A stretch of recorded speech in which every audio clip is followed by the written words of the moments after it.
priest of the Archdiocese of Melbourne. He has a background in youth ministry and has been involved with leadership and training of young people in a variety of Catholic settings for the past 14 years. Only 15 when you started, yeah.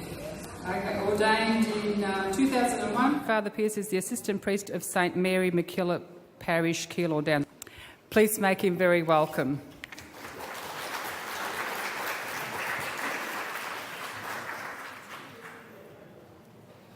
Thank you, Lucy. I was very nervous when I saw that I was speaking after the bishop. And then the bishop told me that he was nervous after speaking after Father Justin Ford. And then I was standing in the foyer before and I realised that there is international guests here from Fiji. So I'm feeling even more nervous that I'm speaking to an international conference. It's my great pleasure to be with you for the next hour and a half and to share with you some of my experiences of working with the Catholic Voices movement. Let's begin with a prayer. I wasn't listening to my own bio, but one of my other jobs in the Archdiocese is to work in the vocations office, helping promote vocations. And last year I was sent to a conference in America, 300 vocations directors from all over America, and I thought I was going to learn all these new things about posters and websites and fantastic programs. And on the first day I was at this conference, the vocations director from the Archdiocese of Denver, which has had a boom in vocations for many years. I ended up with him at dinner and he said, "How many days a week do you spend in your vocations work?" And I said, "1 day a week. And I'm there to do promotion." And he looked at me and he said, "Don't waste your time doing anything but going into parishes and asking people to pray for vocations." And I thought, well, I didn't need 10 days in America to learn that. He could have sent that to me in an email.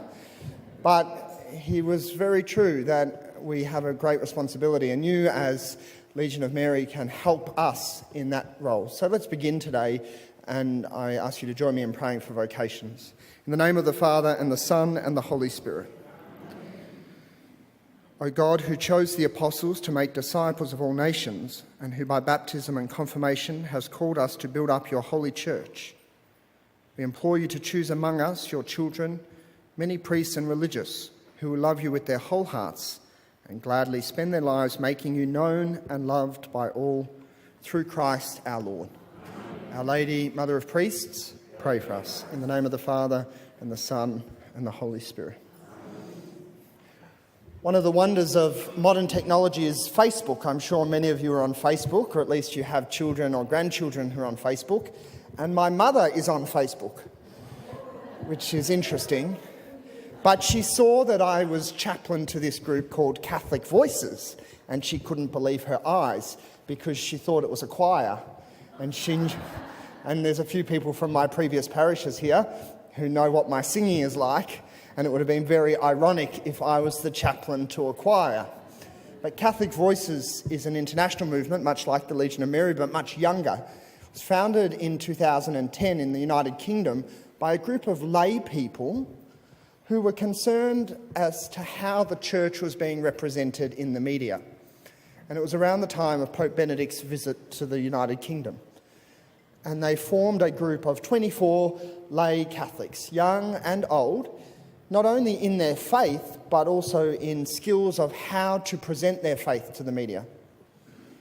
And in the period of time that the Pope was in the United Kingdom, they received over 100 TV and radio interviews and were able to put their young, fresh, well-formed faces on the media. So a few years later, there was a group of young Catholics in Melbourne who were very keen to get this group started in Australia. And I was lucky enough to be their chaplain from very early on. And we spent about 8 months sort of meeting and talking. And of course, this is one of the dangers of Catholic organisations. Not trying to scare the Legion of Mary here, but that we spend a lot of time meeting and talking and not actually doing anything. There's my little political statement for the day. But this group spent 8 months, and we met and we talked and we strategised and we had plans, but we hadn't actually done any work. And then 2 years ago, the Feast of Our Lady of Lourdes, which we've just celebrated this last Wednesday. Does anyone remember what happened 2 years ago on the feast of Our Lady of Lourdes. Michael.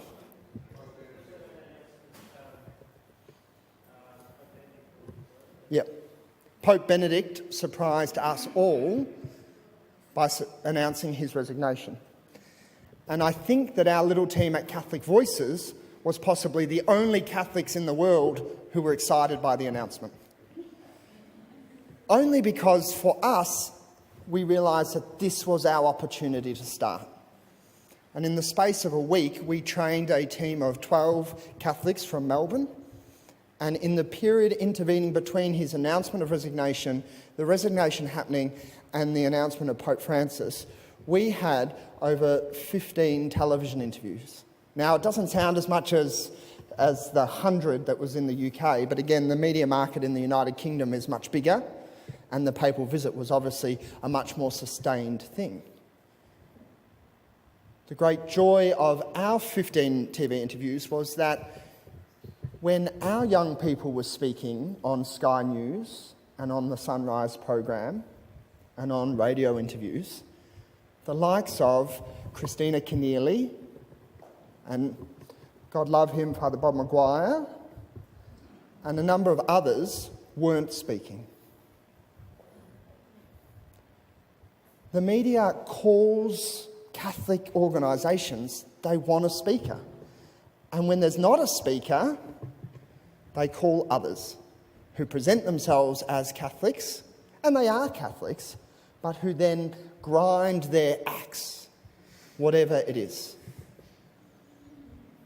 So we were quite pleased with the efforts, and from that time, over the last 2 years, we've had another training course and have picked up a variety of media. We, Catholic Voices Australia, which again is a lay movement, it doesn't speak on behalf of the Church, but as is the duty of all lay Catholics, they speak on behalf of their faith, is now the first point of call for Sky News when they're looking for an opinion on the Catholic Church. Recently, one of the young Catholic Voices was on the 7:30 well, it's been on about 7 different time slots. The Project on Channel 10, I don't even know what time it's on. Do you know what I mean? Quite regularly talking on Talkback Radio. I want to show you just now a clip which was compiled at the end of the Pope's resignation, which just shows some of the work that the young faces were able to do in their brief time.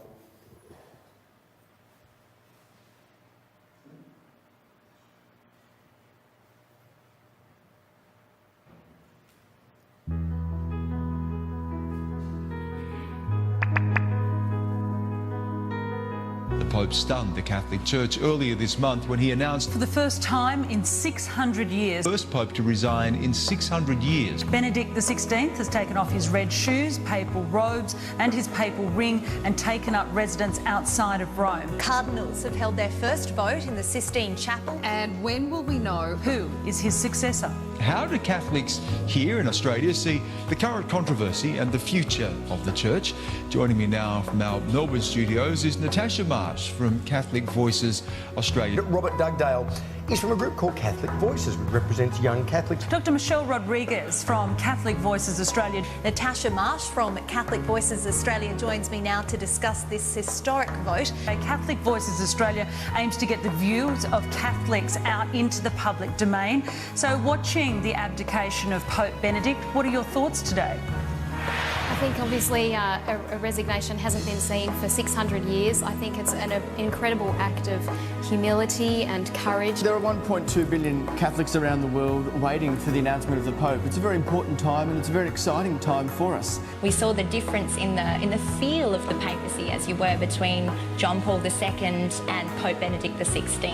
You know, even for non-Catholics there was a visible difference in the kind of church. So I am very sure that the new Pope will bring his own personal charism, his own flavour. So the conclave comprises the College of Cardinals. They will number 115 and they'll move into the conclave in the not too distant future to decide the future Pope. I definitely feel as an independent Catholic woman completely valued, and I think that everyone, including men and women, will be praying for the Pope. Certainly feel that they well represent the Catholic people of the world. So they're going to be looking for a man who's a good teacher, a good governor, and first and foremost, a holy man, a man of prayer. Catholic Voices' Natasha Marsh says Sydney Archbishop George Pell isn't considered to be in the mix. It's always speculation, but there are 3 heavyweights at the moment. Natasha Marsh there from Catholic Voices joining us from Melbourne. Dr. Rodriguez, thank you very much for joining us this afternoon on Newsday. Appreciate your point of view. Thanks very much. And Natasha Marsh from Catholic Voices Australia. Thanks so much for your time. We appreciate it.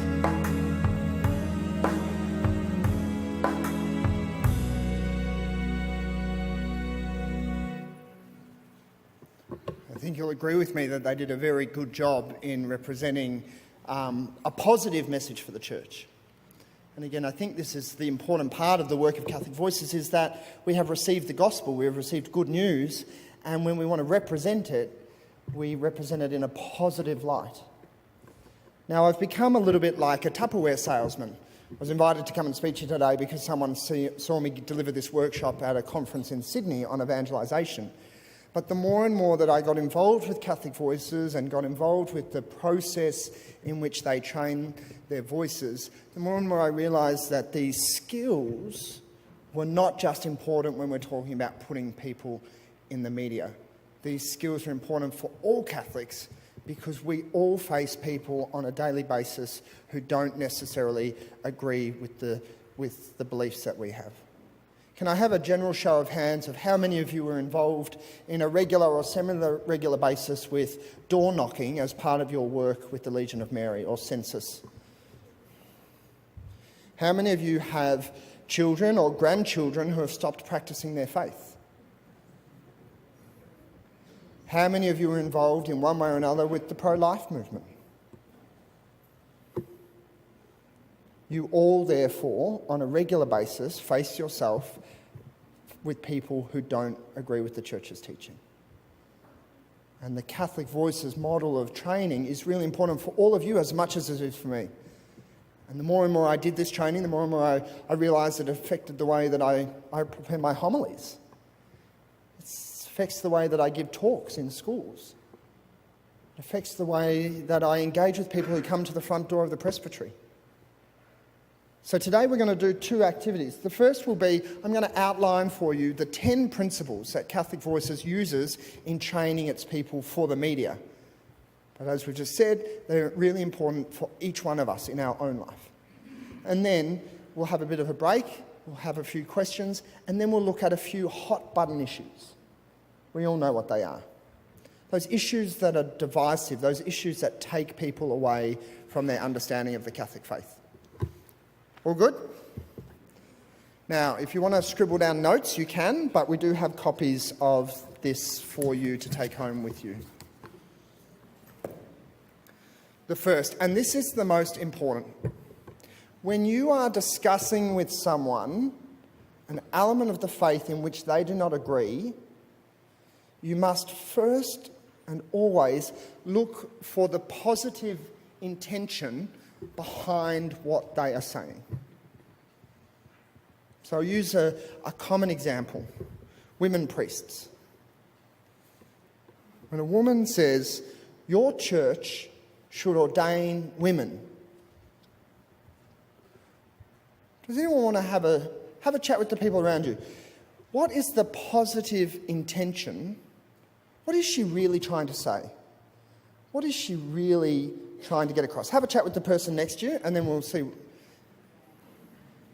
Your church should ordain women.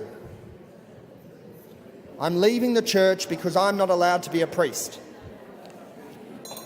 Okay. Does anyone think they've got an answer? Yes. Can I ask you to stand up? And what's your name?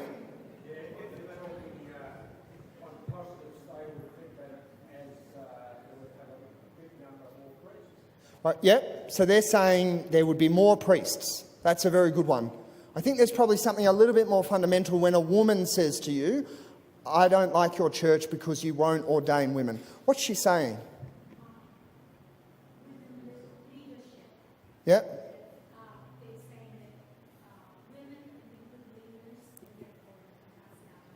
Very good. So that women are equally good leaders as men. There's probably something a little bit more fundamental. Sister, you're a perfect example of the opposite, but... Well, I joined the Legion when I was in high school. It was a girls' convent school, but only less than 10% of the students were Catholic. And a classmate who was even in the Legion, the same presidium with me, always presented this question: why girls can't be priests? And I said to her, would you like to be a priest if the church allows? And immediately she is silenced. But what is she saying, though? What is she saying when she says, I don't like your church because you don't ordain women? What's she fundamentally saying?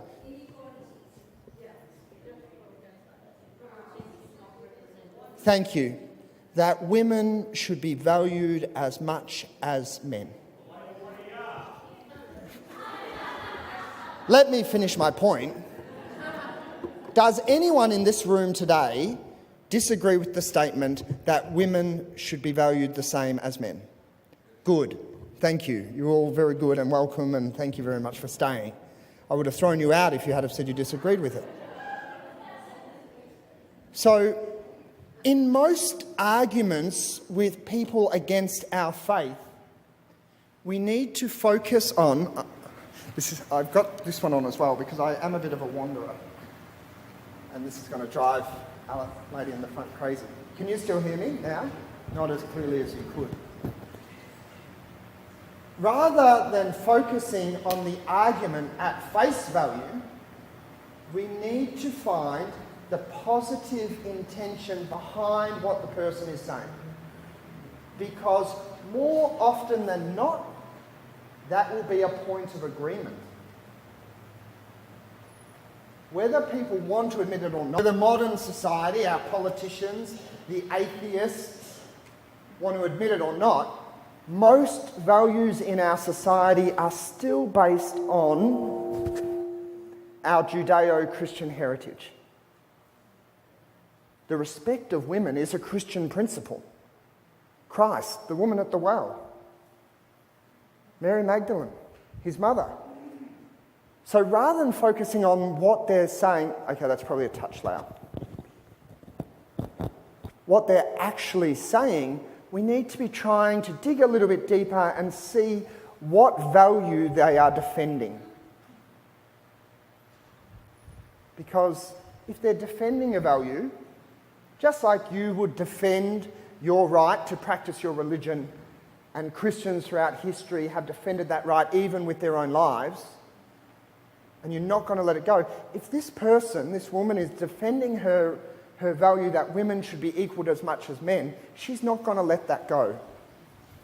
And if we just start butting heads at the very superficial level of arguing the church's position and her position, we're never going to get anywhere.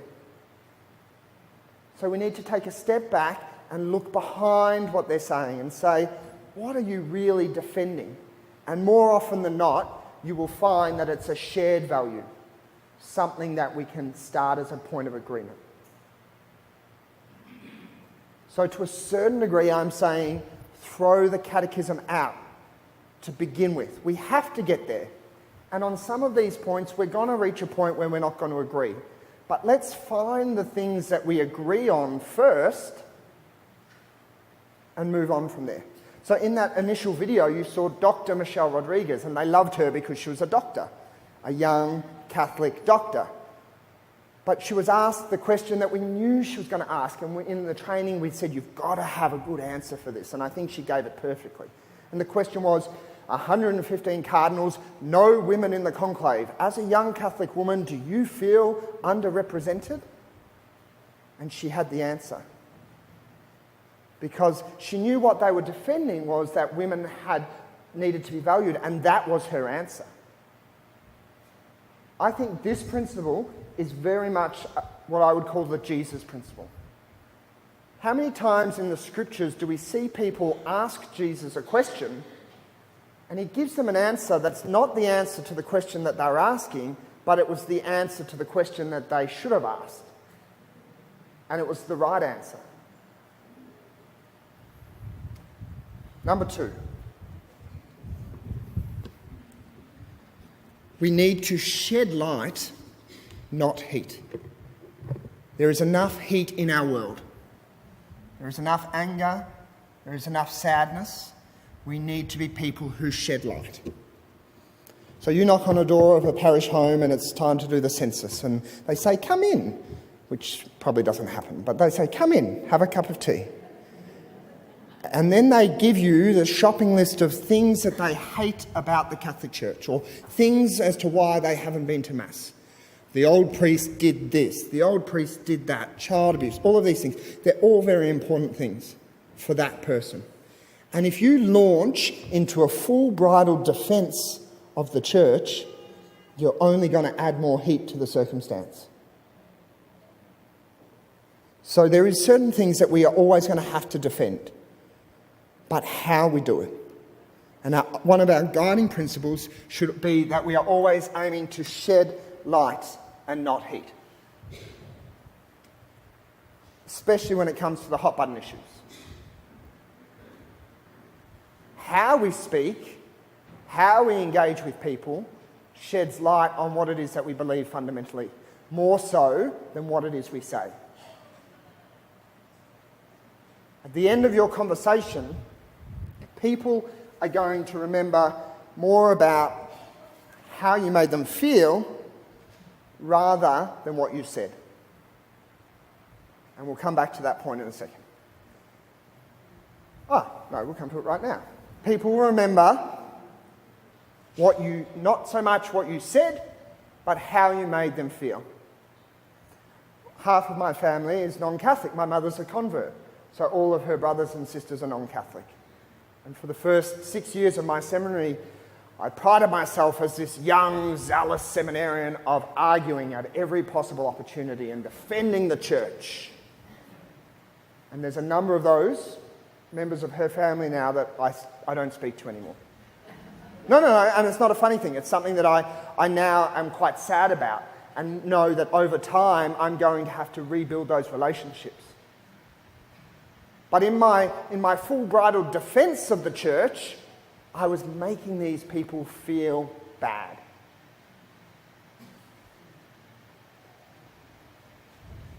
The current statistic in Australia from Medicare is that 1 in 4 women in our country have had an abortion. And 1 in 3 children are aborted, which means a number of those women are having multiple abortions. Think about that next time you're sitting on a train carriage. There's 8 women, 2 of them are having an abortion, or have had an abortion. And think about that if you're sitting opposite a Catholic friend and you're talking about your pro-life stance, that the woman sitting behind you who's had the abortion, how is she feeling by what you're saying? And you're not even talking to her. I can pretty much assure you, and I do a lot of talks in schools and quite generally, especially with senior school students, the question of abortion comes up. And my first presumption is that when a young woman raises the question about the church's stance on life, that she or her best friend or her sister had an abortion.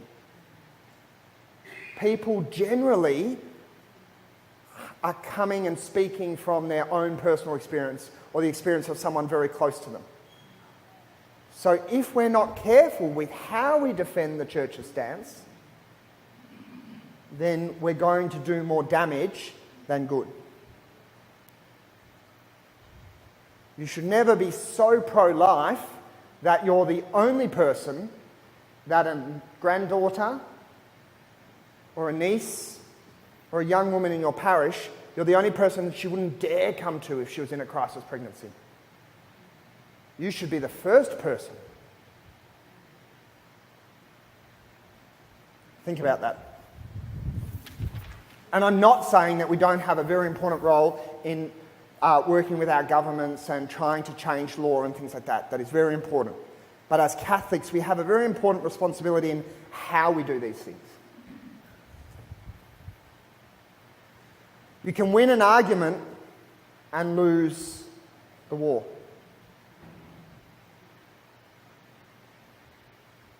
Show, don't tell. And I've got another example that I'll bring up with this a little bit later on when we do the workshops. sister, I don't know sister's name. Hello, sister. When I'm in a school and I'm doing talks about vocations, and I've spoken about the beauty of religious life for women, and generally it happens in girls' schools, the thing will come up about the all-male priesthood. And I'll ask them to talk to each other, and I'll do this now. Talk amongst yourselves for a moment and come back to me with one name. The most influential Catholic in the last 100 years. Have a chat with yourselves. Okay, does anyone have a suggestion? If you had to tell me who you thought in the last 100 years who was the most influential, the most well-known, the most effective Catholic in the last 100 years? Back row. No, I'm talking in the world. Sorry, okay. Stand up. Mother Teresa.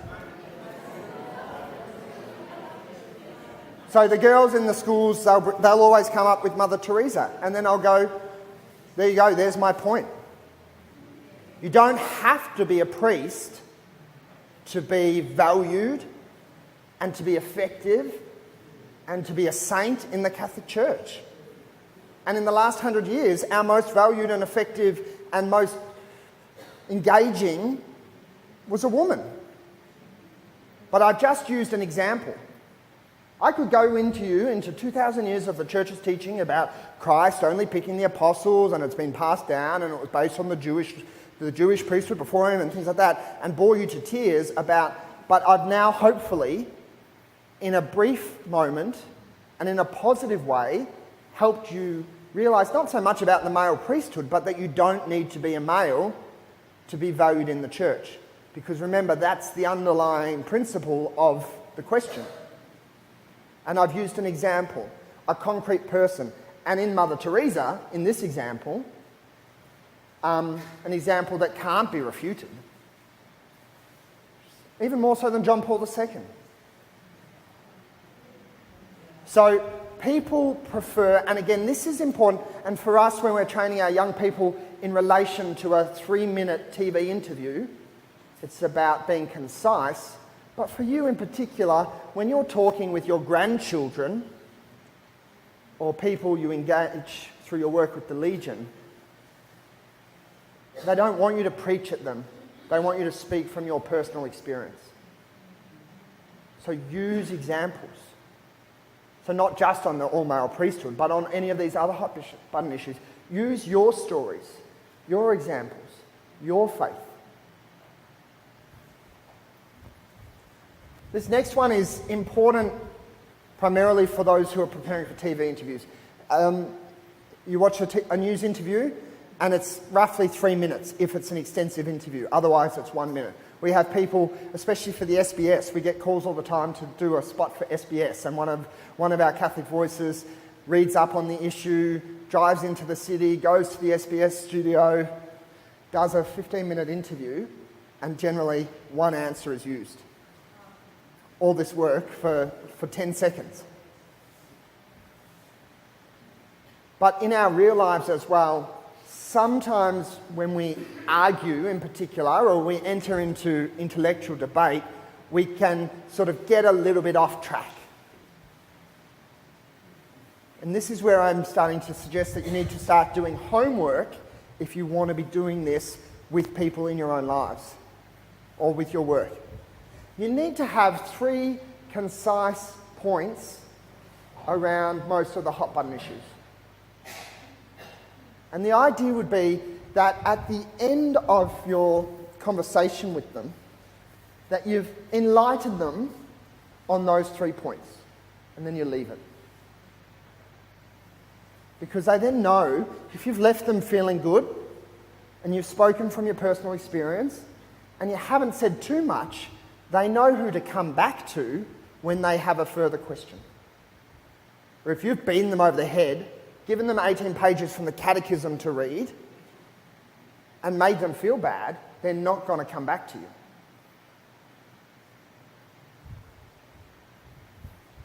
Be positive.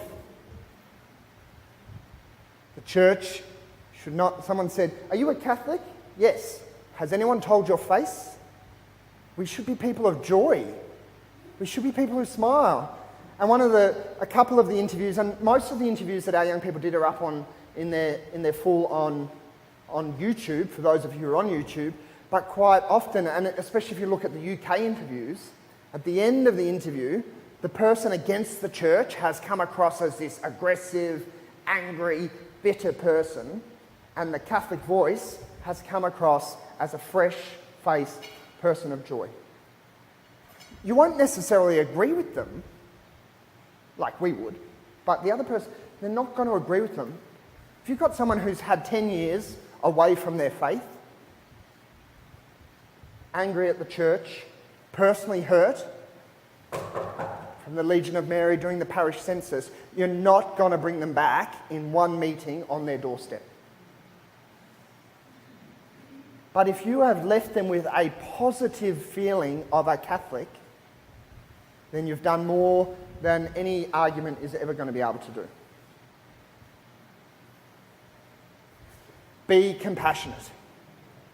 It's what we're supposed to be good at. I think we look at Pope Francis in particular, and again, it's important to note that in the last 2 years, Pope Francis has not changed one fundamental teaching of the Catholic Church. But in that time, he's been able to change public opinion because of the compassion that he has shown. Now again, Pope Benedict, even before he was Pope, said to us that we cannot be truly pastoral, we cannot be truly compassionate without sharing the truth. We have to share the truth, but we have to share it in love. We must be compassionate. The reality is, in our church at the moment and in our country, there is many, many wounded people from sex abuse. There is many, many wounded people because of how the church has not portrayed, to the best of her ability, and how we've been misportrayed in the media, our stance on sex and sexuality. There is many wounded people through abortion or child loss. If we're not showing compassion, we're never going to bring these people back into the practice of their faith. So we must start with a compassionate heart. So this would probably be the second Jesus principle, but really the first. Check your facts, but avoid robotics. One of the most common things is you'll hear vocations crisis. I can tell you that it's my great joy to go to Corpus Christi Seminary tomorrow as they welcome 18 new men into the seminary for this year.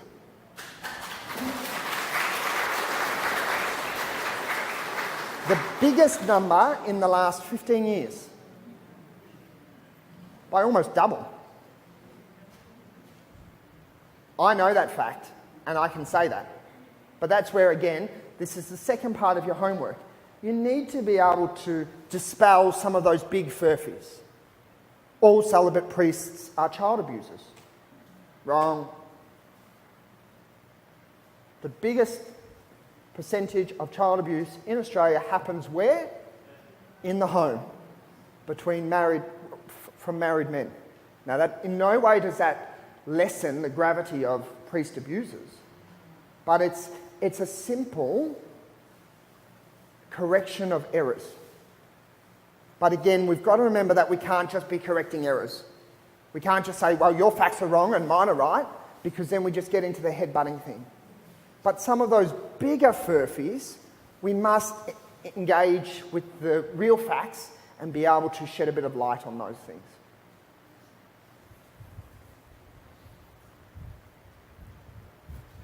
This is the big one, and this is the lesson it took me 7 years of seminary plus 2 years of priesthood before I started doing Catholic Voices to realise. Was that when you get into a conversation like this with someone, and for me it was with my family members, the first thing that happens is your back goes up. This is something that I believe in. This is something that I'm giving my life to. This is something that my friends believe in. And when you're attacking it, you're attacking me. And I'm going to attack you back. And that's pride. Last year, we do our training and filming just over there at the crypt at St Mary's, West Melbourne. And we realised we're doing a few videos, and I'm going to show you one a little bit later.